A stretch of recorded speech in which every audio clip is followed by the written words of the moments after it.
Thank you. The representatives of Team New Zealand, the management, the coach and players of the Maori All Blacks, the representatives of Team Fiji, the management, coach and players of the Flying Fijian.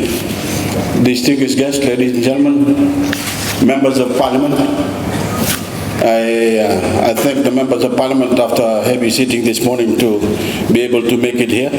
For those that haven't given me your money, please, I'll wait for you outside the door. Thank you.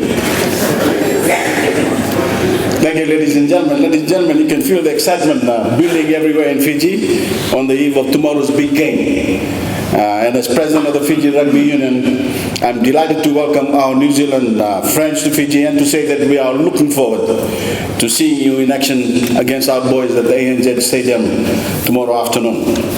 From the time you do your haka, and of course we do our vimbi, I'm sure every rugby fan in Fiji will be treated to a great spectacle. So I welcome you all to Fiji on behalf of the nation, and may the best team win. Fiji, of course. But seriously, we also wish you the very best of luck tomorrow afternoon and hope you have a wonderful time in Fiji.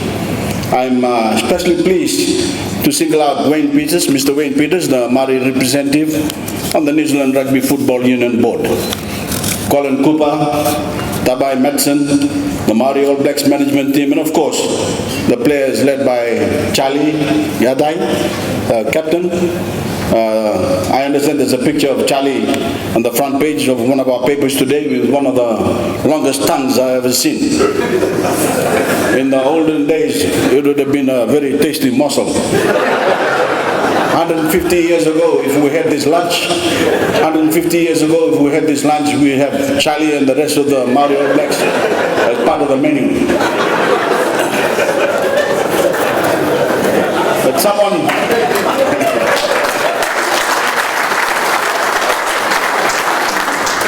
someone else is here who is also remembered fondly by older Fijian fans, Mr. Peter Goldsmith. Peter, if you could there you are, Mr. Peter Goldsmith, who played. Mr. Peter Goldsmith played in Fiji with the Maoris in 1973. I know most of you are not born yet. Well, welcome back, Peter. I'm sure you'll find a big difference in a facility 42 years on, because in the ANZ Stadium, Fiji finally has a sporting venue built to international standards, and we're very proud to have somewhere to play that is worthy of this great game tomorrow. I also want to acknowledge the Flying Fijians in the room, Coach John McKay, his team and support staff, and of course the pride of our nation tomorrow, the players themselves led by Akapusi Gera. Thank you.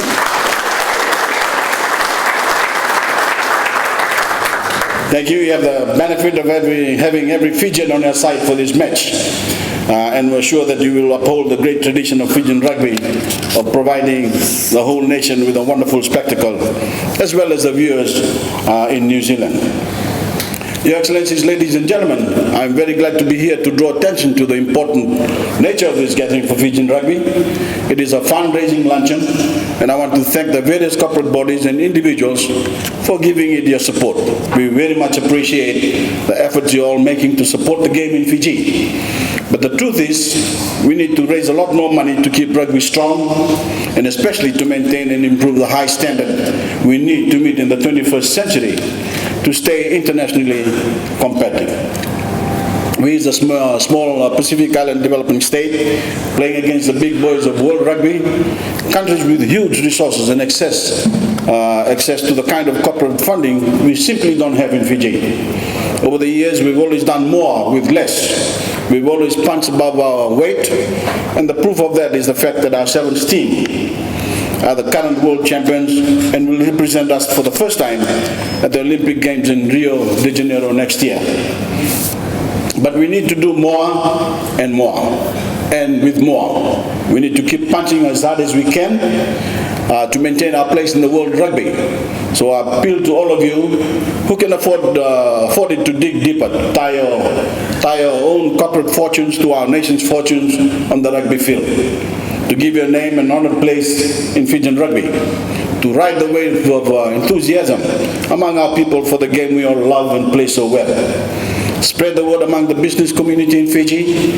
Your country needs you to keep Fiji rugby healthy. Indeed, ladies and gentlemen, to assist the private sector, to assist our national rugby team in the preparations for the World Cup, my government only yesterday approved amendments to the Income Tax Act to give sponsors of the national team a 150% tax rebate. With food around, I want to keep this short, but it's worth closing with some history behind tomorrow's game, which we're all looking forward to so eagerly. The Fiji Rugby and Maori All Blacks connection spans a timeline of 77 years. Over those years, we have played each other 28 times, with the Maoris winning 19 games, drawing twice, and losing 7. History is definitely on our side tomorrow.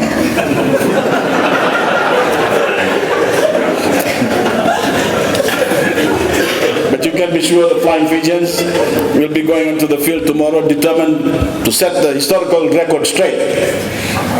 With the World Cup just 70 days away and our PNC tomorrow tournament beginning next week, we're delighted that we are getting to play a team that has some of the best players in New Zealand right now. We like playing the best, and I'm told that that's what we're getting tomorrow. Players blooded in Super Rugby and the provincial ITM Cup competition. So to all of you, on behalf of the Fijian fans, thank you for honoring us with your presence. And the whole nation looks forward to an afternoon of fantastic rugby. I'm sure that all of us would want to see this become an annual fixture in Fiji. But to both teams, all the very best for tomorrow. And to the visiting Kiwis, enjoy the rest of your stay. Thank you.